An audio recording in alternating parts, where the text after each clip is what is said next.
Should you let people know?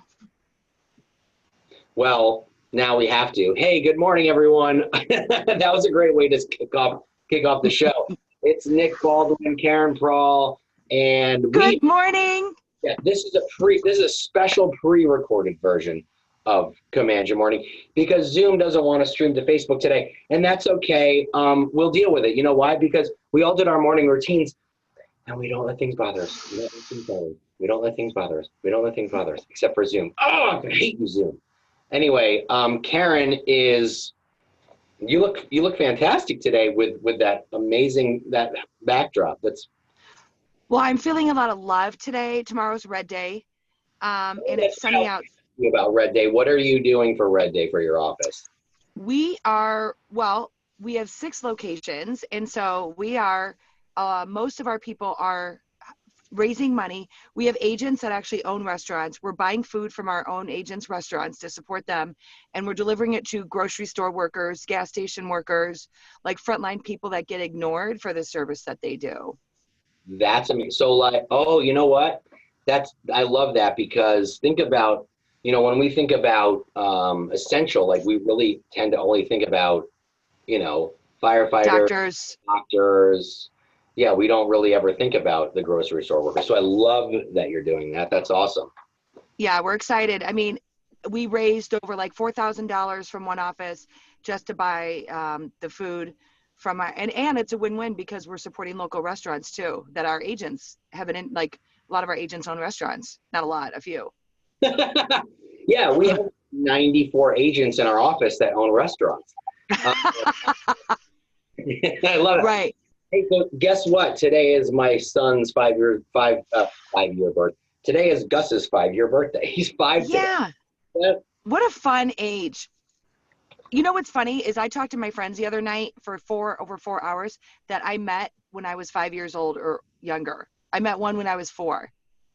And just think that some of his friends will be his friends when he's old and my age. That is very, very odd. That is very, very strange. Yeah, last night he goes to bed. He goes, Daddy, I'm 5 tomorrow. I said, yeah. He goes, when I wake up, I'll get be this tall. Mm-hmm. Yep. Yes. Do you know what Tom Hanks in the movie Big. You're gonna wake up a grown up. I learned a story once. It's actually from Sean Kokoska, the son of Diana. And every time I see a kid, I do this because of a lesson he taught me. And the kid, and it was Dale Carnegie or someone like that, a really big influencer, right? And speaker, motivational speaker. And he was a little kid and Diana brought him to something. And I want to say it was Dale Carnegie, I'm guessing. It was Zig Ziglar. I'm sorry, Zig Ziglar. It's coming back. Either Sean Kokoska, Dale Carnegie, or Zig Ziglar. No, it was about Sean Kokoska, but Zig Ziglar said, young man, stand up. And Sean stood up and Zig turned him around like, oh, turn around. And he turned around and he stopped and he goes, yep, you're a winner. And so to a 5-year-old, getting that validation, like he said, what it did for him, he didn't realize it. Right. But you can make it, you're a leader, you're a kind person, you can use any word and influence. So every time I see a kid, I'm like, you're a leader. That's so cool. Cause it's crazy when your kids are that young, right? Like my wife last night, she started to almost cry. She's like, I can't believe he's going to be 5. He has no interest. Like, it's interesting. It's like, it's the second child, obviously. He has no interest in, in learning stuff. Like, he wants to learn stuff, but on his own time, right? But it's just strange. I guess he doesn't really want to read books. I mean, he does, but if you ask him if he wants to, he won't. It's one of those things. So and he's going to go into young 5s next year, hopefully, if the schools open back up. But I just get worried that he doesn't, have any interest in just learning. He knows some of his letters and his numbers, but it's not like my 7-year-old. He's reading at a 4th grade level. You know what I mean? But you just kind of go with the flow, I guess. It's not like everybody has their own pace. Yeah. So anyway, I want to introduce our guest today. Her name is Cece Underwood.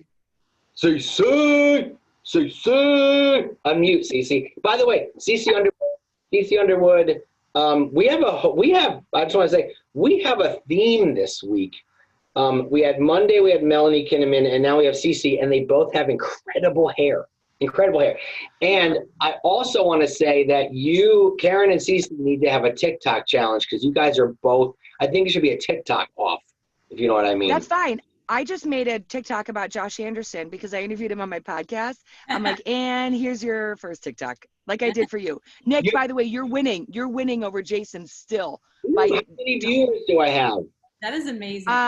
You have like 78 views. No, I'm kidding. You have a couple hundred. I mean, not as much as my dog who passed away, but quite a few. I did download the app because I like to watch them, but I'm not going to record. Well, no, you know why you're not? Because you called me one night. You're like, how do you use this? How does this work? How do you use it? So frustrated.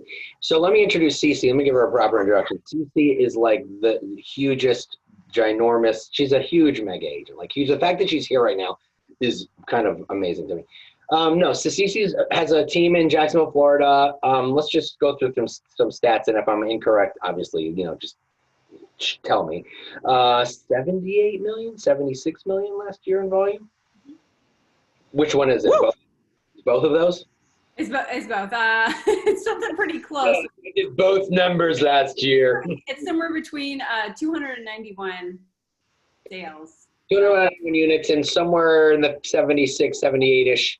So much volume she lost track.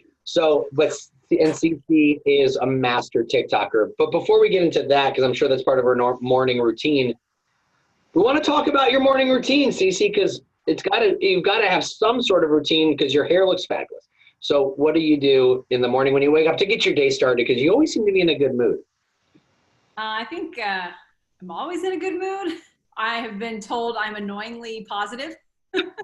Okay. If any of you have heard that before, I think I'm definitely not an early riser. I'm a late time monster. I probably don't go to bed until 11:30, like 11:30 and midnight every single night, and I don't wake up till around 7 unless I'm being forced to. Yeah, I actually went to sleep. I actually go to sleep around 11:30. I should go to sleep earlier. And this morning, I'll sleep till 7 if my kids get up first. But it was my son's 5th birthday, so at like 4:30 in the morning he wakes up. Is it my birthday now? I'm like, no, it's still dark out. But so you're not like a 5 a.m. club. You're like a 7 a.m. club, which is you're my people, by the way. Yeah, 7 to 8 club. I'm usually woken up at some point in the middle of the night by a child or a dog. Last night it was my dog getting sick, and I'm like, wake up from the depths at 3:30 in the morning. I'm like, no, and I'm like grabbing a towel. Luckily, my laundry is still laid across one of my chairs, so it was at easy access in my living room. Yeah, so then when you wake up at 7 or 8, you got little kids at home, right? Mm-hmm. They'll be 10 and 11 this year. They're not little, but they're getting. So that would be younger kids, Nick. Younger, not little. Right. Are they self-sufficient at that point? Can they I think they've been almost self-sufficient since like 5 or 6. I don't play that game. This is like they were self-sufficient when they were born. Yeah. They were like, go get yourself a bottle. Go. I'm in bed. What is that in your pants? I have $78 million to sell. I didn't put that there. Yeah. So, all right. So then what do you I'm going to set you up a Gmail account. I'm going to teach you how to upload and download because I'm not doing this for you. We're not doing this. Work. So I need you to edit my videos. You're 3. Learn. Yeah. Let me teach you TikTok. Her 3-year-old figured it out for her. So when you wake up in the morning, do you have something that you do to get ready, like mindset, or are you just kind of a go with the flow? Because on the outside, what I love about Cece is she looks like a go with the flow, but I'm sure you're not, right? Like you. I disagree. I think she is very purposeful and very intentional. Let's see. Let's make it contest. What I mean is, she looks like she's go with the flow, but she's not. Like go with the flow in certain aspects, but not with like. I disagree. Cece, tell me that I'm right. Oh yes. I would say you're both right. One, I am intentional. However, I'm not going to get upset if things don't go my way. So I truly believe everything happens for a reason. People come in my world. Some people are meant to stay for a minute. Some people are a conversation. Some people are 5 years. others are a couple of years, and whatever, however long they're supposed to be with me is how long they're supposed to be with me. Oh. I love that. That Yeah. keeps stress out of your life when you're just in Yes. it. And that is the whole point. Is I do not want to be stressed out on my job. I don't want to take myself seriously, my job too seriously, though. I'm passionate. I'm very, very passionate, which is where the intention comes from, because obviously I have people to take care of. Oh my gosh, I love that. And what I love is, I don't know if this is on purpose, but I think I've been in your world for 5 years. No, but I think that's amazing. I think that's really awesome. I love that way of thinking. Some people are I don't know, you meet so many people, especially in real estate, buyers, sellers, you just can't get hung up on if someone doesn't use you. There's 10,000 realtors here in my area in Jacksonville. If, somebody wants to be in my world and they want to be on our team, I love it. And I'm going to nurture and foster and push you, and we're going to grow as long as you're here. And if your journey stops and it goes somewhere else, then if you believe it's good for you, then it truly is good for me. Our team has never suffered when someone has left. I have a question for you around that. I am just like you. I'm not attached to the outcome. If they want to be on my bus, that's great. If they don't, that's okay too. Do people ever think that, like, my sister calls me frigid? But I'm not. It's just that I can't be attached to what everybody else wants. Are you similar to that? Oh yeah. When people cry in front of me, I just stare. Like, I truly don't know what to do with that.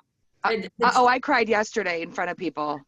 I mean, I have, like, obviously there's people that I care about. So if the one time you will see me cry is if I really start to talk about the people in my world. Cause I tell you, like, once you're in my bubble, you're in my bubble. I will cut someone for you.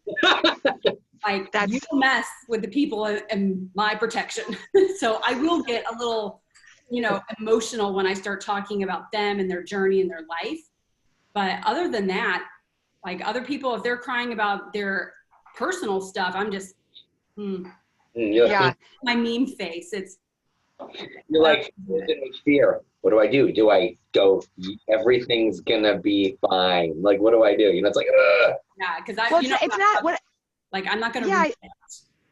Well, Dad says I'm not going to lower my standards to fit someone else when it's my vision that is moving it forward. And you can't make excuses. Like, I don't know, this is a command. I don't know if I could cuss or not, but you got your stuff. Okay, I got my stuff going on. I've got a personal life. I've got a background and a history, and so do you, and so does everyone else. And you know what? You just have to get over it. We all have a life. Yours isn't more special. Yours isn't more difficult. Hey, you got to figure things out. Like, we all have to move forward in the world. So if you're going to wallow, like, do not come to me for a pity party, because we've all had tough times. We've all been through it. We've all, I've been broke. I've got kids. I'm homeschooling. Sorry.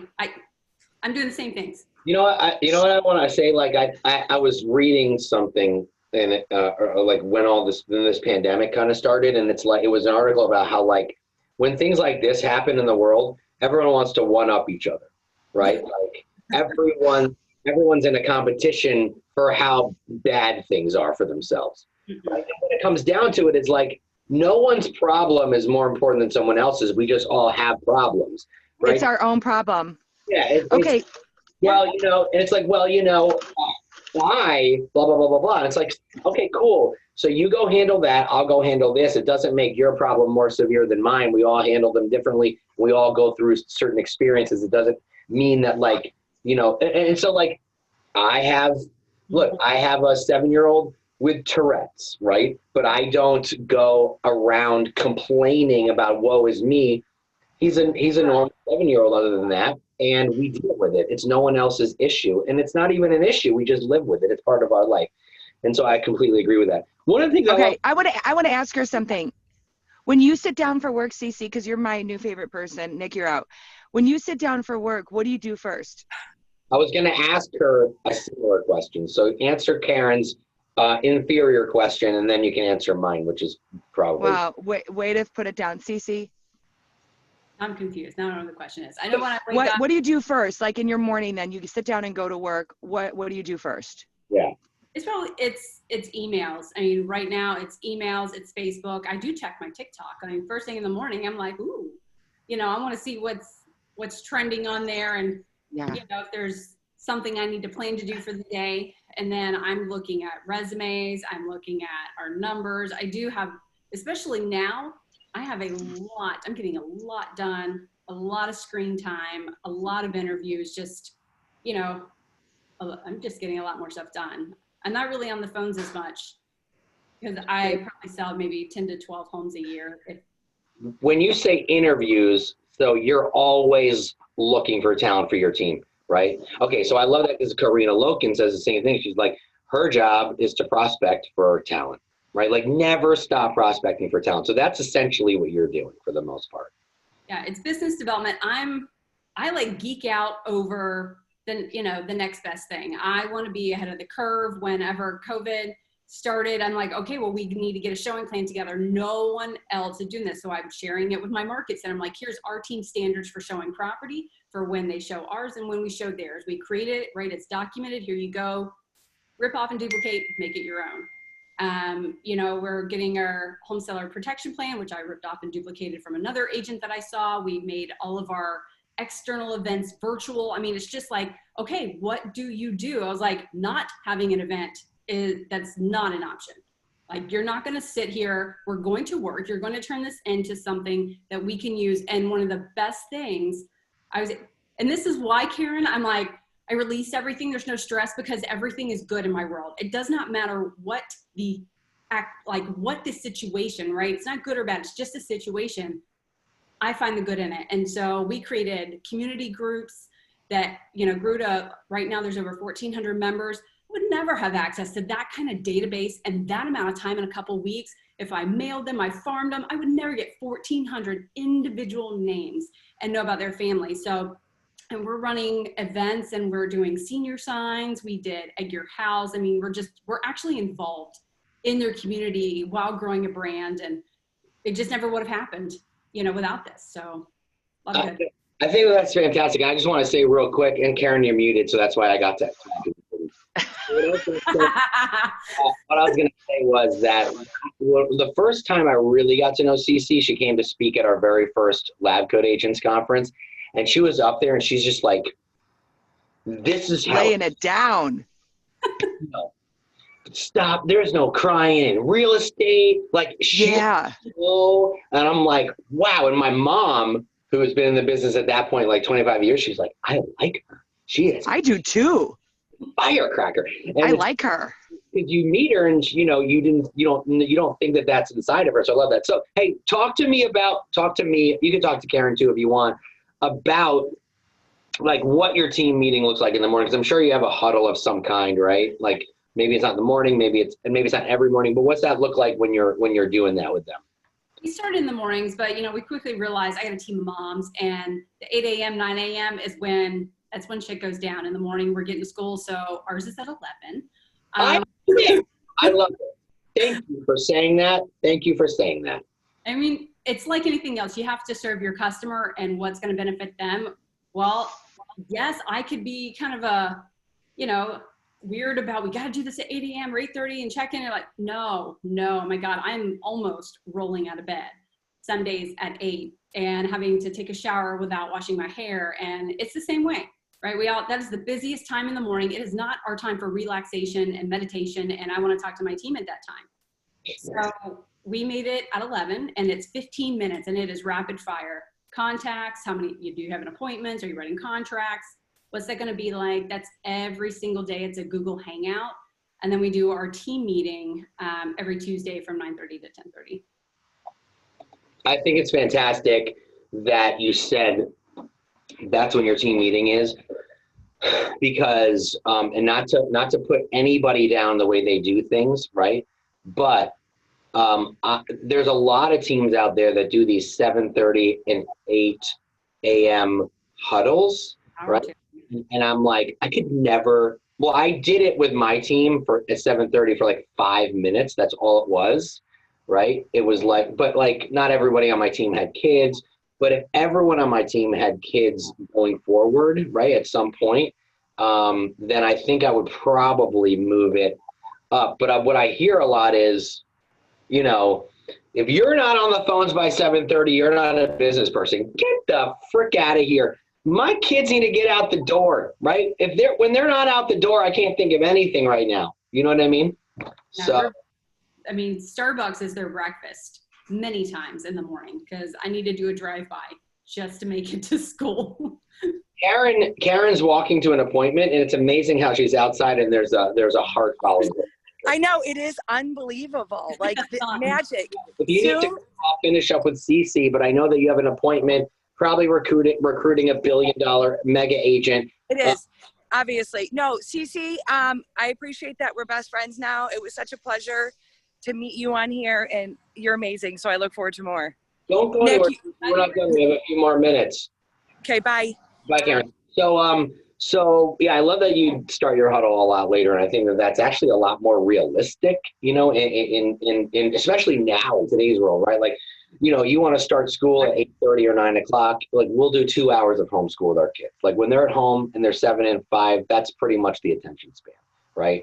So I think that starting later is actually much more productive because you got to be focused when you get done with what's important with your kids, and then you get to the business stuff. You have to adjust to your team's culture. Like, if you're hiring a bunch of, early risers and that's your culture, then it's going to work. And it's what we always say, what works for one doesn't work for all. You just have to modify it. And just because, other top teams and our company are doing it that way doesn't necessarily mean it's going to work for you. You have to find what works. Because again, we did start at 8 a.m. and we were like, zombies.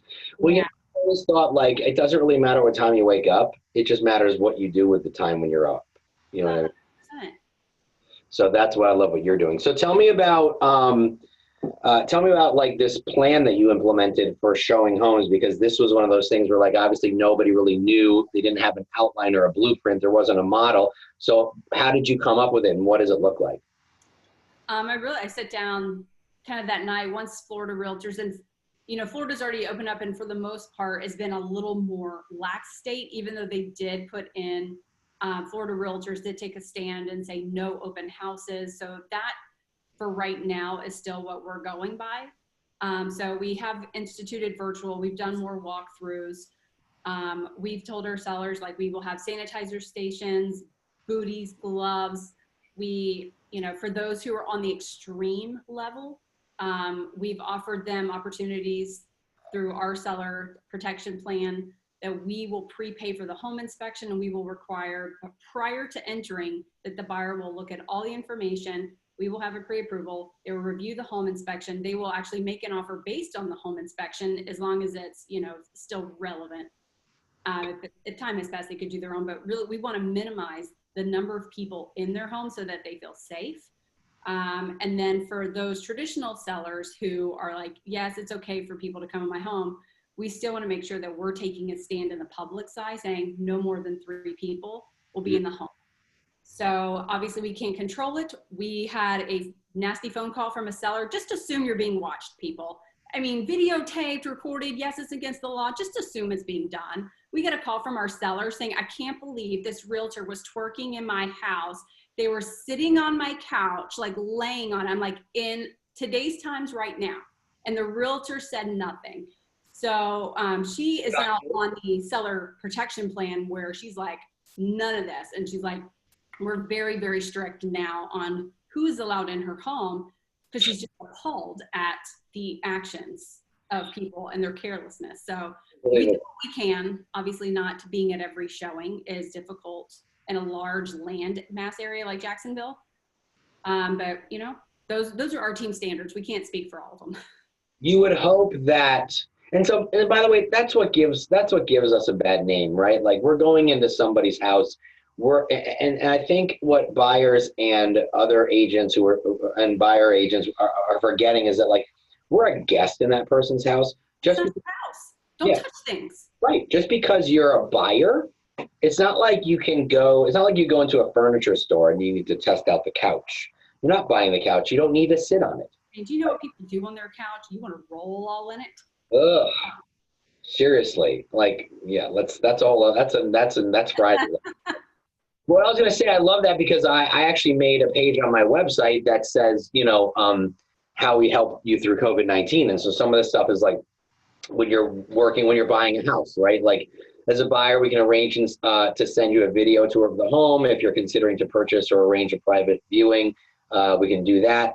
We advise all buyers to wear protective gloves during home viewings and avoid touching household items, etc. And if you're a seller, we would better qualify that person, right? Like talk to the agent. Has your client been showing any signs of symptoms? Have they had a fever lately? Are they coughing? Things like that, right? And so in Michigan, while we became essential just less than a week ago, we still have restrictions in place: no open houses and no more than 3 people at a time inside a home.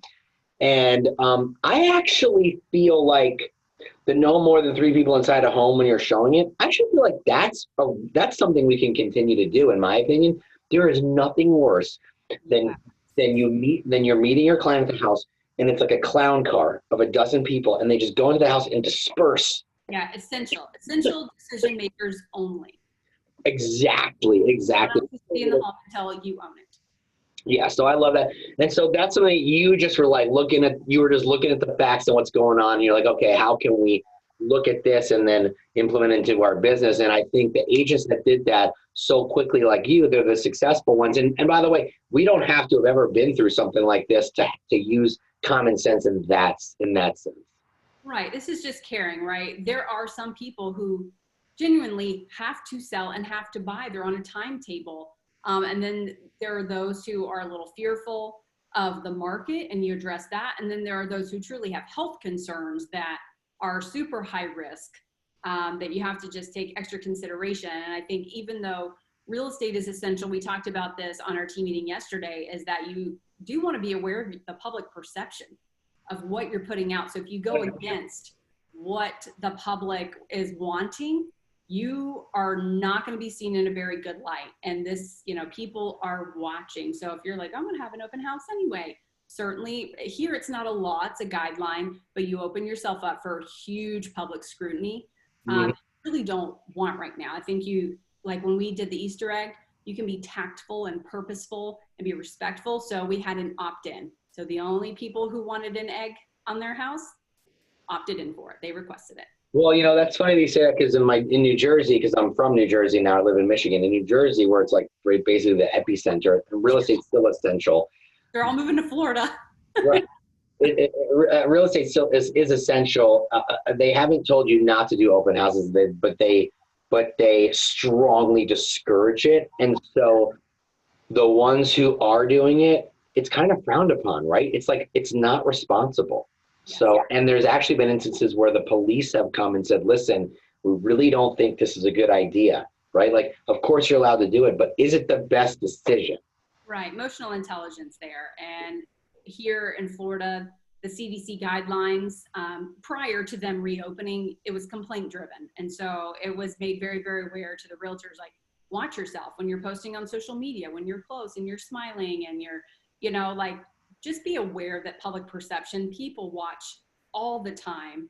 And if they feel strongly enough about you and you acting in an unprofessional and uncaring manner, they are going to report it. And so that can actually hinder everyone in the profession. So just real quick, before we cut out, I have 2 questions. One, do you read or do you listen to books? What do you do? Listen. What are you listening to now? Oh gosh. Actually, I haven't listened to a book in a little while, but what is the one book that you listened to that helped you and kind of like changed your mindset or your business that you would suggest? All right, 2 books. One, they're my favorites. One is Leaders Eat Last. Yes. I think that's Patrick Lencioni, and The 5 Dysfunctions of a Team. I think the stories in that and how they're going into the culture and why high performers sometimes aren't always a good fit. And now I'm watching the series of Michael Jackson, The Last Dance, and it was very, very clear that, performance, yes, it was at a high standard, but also it was also very clear that he wanted to work with certain people, right? It was collective, those that had the same drive and ideas. You want to work with people like you and surround yourself with people like you. And you have to work harder. I mean, to survive in real estate, and that's changing. My business has changed every 3 years. The industry has changed a lot more often. It's going to be constantly changing. So your desire and need to innovate and adapt very quickly is going to, that's what's going to hinder or, you know, allow your success in this business. Awesome. And so I believe Leaders Eat Last. Leaders Eat Last is actually Simon Sinek. Simon Sinek. Okay. And then 5 Dysfunctions. Yeah. Yeah. So TikTok, let's just talk about that for a second. Convince me to join TikTok. Why is it so much fun? And how do you, and you've actually made that a part of your daily routine, right? Like every day you've got a new TikTok. And if you haven't seen these dancing skills, they're very good. So how do you come up with them? Who films them? What's the reasoning and the purpose behind what you're doing with that? I mean, I've got my own home setup. I have my ring light. I have my Beezy stand, you know, my little, I just do everything with my phone. It looks like a ghost. These things are so creepy. Yeah. With my phone and good lighting. And sometimes it takes, you know, 25 times to learn a dance and sweat it out. And all right, you know, and I think doing it in slow-mo looks weird. Like you can tell it's a little jerky. So I do mine in real time. Someone asked me one time if mine was slowed down. No, I dance it in real time. The video editing capabilities is so much fun. It is 15 seconds. So it forces you to get your content out extremely quickly, extremely quick. And I love the music. I'm interested to see how the YouTube Shorts competes and all of that. I can't wait. But also it's high leverage, right? You can edit a video. It's fun, it's dancing, there's music, it gets your message across, which is great because we know a lot of times the video on Facebook, you have to add captions anyway. People aren't listening, maybe a little more now. But I mean, you can share it to Instagram, which can then go to your stories. You can say it automatically downloads to your phone. You can upload it to YouTube. Like there's so much leverage in this one tiny app. It's so simple. I mean, so simple. What I think what's going to be great about the YouTube Shorts is because, TikTok, the demographic is slightly younger, right? And I actually think that TikTok Shorts are going to be cool because the demographic is older depending on what type of channel you have. So when you start doing the Shorts on YouTube, you're actually going to find, people are going to find you when they're looking for houses, particularly looking for houses. So I think that's going to be great. And I know YouTube implemented stories now. They have a feed where you can share videos. You have to have a certain number of followers in order to do that. So I might do the YouTube Shorts, Cece. I might do those. There are a lot of moms on TikTok. It is the fastest growing demographic on TikTok. So my 5-year-old preschool teacher who he hasn't seen in a couple months, she's on there, and he goes, Daddy, I want Erin's TikTok. I want Miss Erin's TikTok. So we'll watch Miss Erin's TikTok, and it's hysterical. She's hysterical. Hey, listen, so I appreciate you coming on. This was fun. It's always nice to talk to you. And, I love talking to you because you seem so carefree on the outside, and I know you are on the inside as well, but you're also very determined, and you're a no bullshitter. And if you weren't, then you wouldn't have this incredible business. I know you're in Gary's Top 100, which is kind of amazing. And the next time I talk to you, I want to ask you about kind of what you've learned from him. Actually, give me one takeaway from the last time you were on Gary's Top 100 Mastermind. So it was our Zoom. And I mean, really, gosh, I did take a lot of notes on that. You'll find I have a really, really good memory in some respects, and then not so much in others. But I mean, like everything is a normal, right? It's the normal. And if you want to thrive, you have to make your short-term adjustments, but never take your eyes off the long-term goal. So the long-term goals never change, but maybe how you get there might. So always be aware of what's changing, coming up. You have to adapt quickly, either to the consumer, to your team, to the needs of your agents. We were a specialist team a long time ago, and the agents were really frustrated, and I listened to them. Like, I feel part of being a great leader. I don't get here without them. So their input matters. There's no such thing as my way or the highway, because there is no way to get where I want without them. So their input matters to me. And I take it, you know, obviously I tell them, like, I'm not your bank and I can't say yes to everything, and I love hearing them because they're here, they're smarter than me, and they allow me to innovate faster. I love it. Fantastic. Awesome. Good takeaways here. We had a lot of fun. I'm appreciative that you came on here with us this morning so early. I know it's probably before before you wake up at 9 a.m. You know, you woke up probably a little earlier for us. Riser today. What? I was an early riser today. Oh, good. No, well, I appreciate that. Well, Cece, I will see you soon. And by the way, tune in on Friday. We got Greg Erlanger. He is rainmaker of Easy Sales Team, top 10 expansion team in the country. Greg's an awesome guy, so tune in on Friday for that. Cece, have an awesome day. We'll see you soon.